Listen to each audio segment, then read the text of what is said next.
வணக்கம் அன்பு உள்ளங்களே. தினம் ஒரு தகவல். வார்த்தைகளின் சக்தி. உங்கள் வார்த்தைகளில் கவனமாக இருங்கள். பிரபஞ்சம் உங்களை செவிமடுத்துக் கொண்டிருக்கிறது. இந்த பிரபஞ்சம் என்பது ஒரு மாபெரும் சக்தி.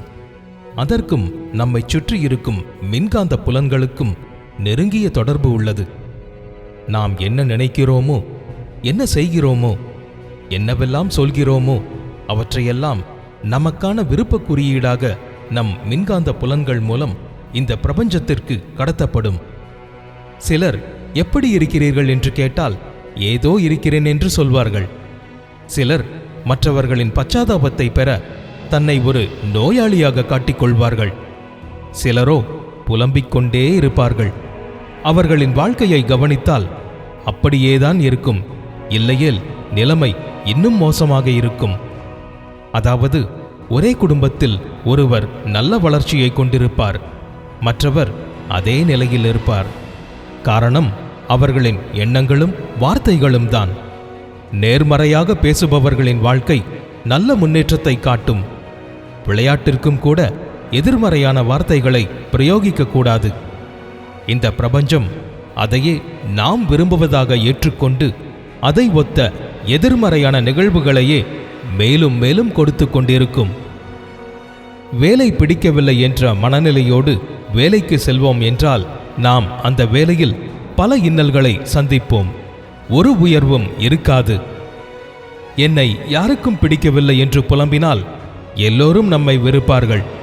எனக்கு முன்னேற்றமே இல்லை, பணமே இல்லை என்று கூறிக்கொண்டே இருப்பவர்களுக்கு எவ்வளவுதான் பணம் வந்தாலும் இல்லாத நிலையே தோன்றும். முகத்தில் பரு வந்து கவலைப்படுவோர்க்கு பருக்கள் வந்து கொண்டேதான் இருக்கும்.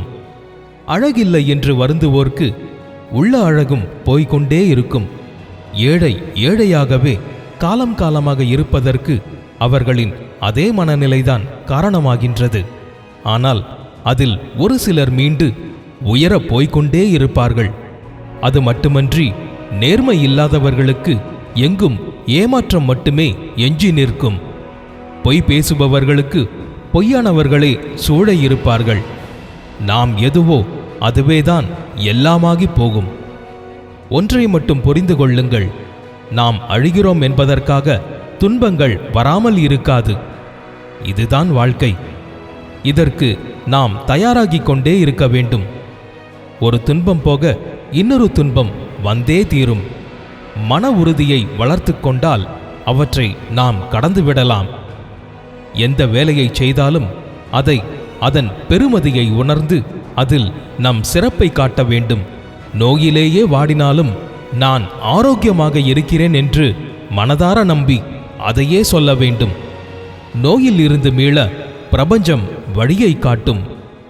ஏழையாக இருந்தாலும் இருக்கும் இடத்தை சுத்தமாக வைத்து சுத்தமாக ஆடை உடுத்தி மலர்ந்த முகத்தோடு நல்லதை மட்டுமே பேசிக்கொண்டிருந்தால் பிரபஞ்சம் நமக்கு உதவ முன்வரும்.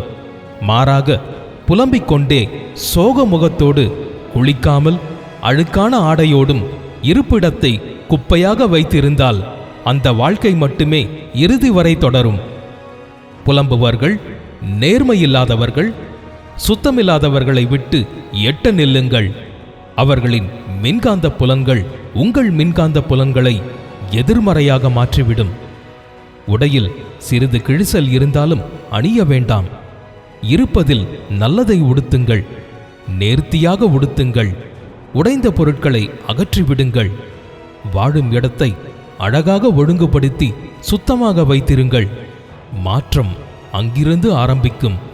இந்த பிரபஞ்சம் கொஞ்சம் கொஞ்சமாக நமக்கு உதவ ஆரம்பிக்கும். என் வாழ்வை கொண்டு பிரபஞ்ச சக்தியின் ஆற்றலை உணர்கிறேன். என் மாற்றங்கள் சிறப்பாக இருக்கின்றது. என் துன்பங்களை நான் துணிவோடு ஏற்றுக்கொண்டு கடக்கிறேன். நீங்களும் அவசியம் உணருங்கள். வாழ்வில் வெற்றி பெறுங்கள். நன்றி.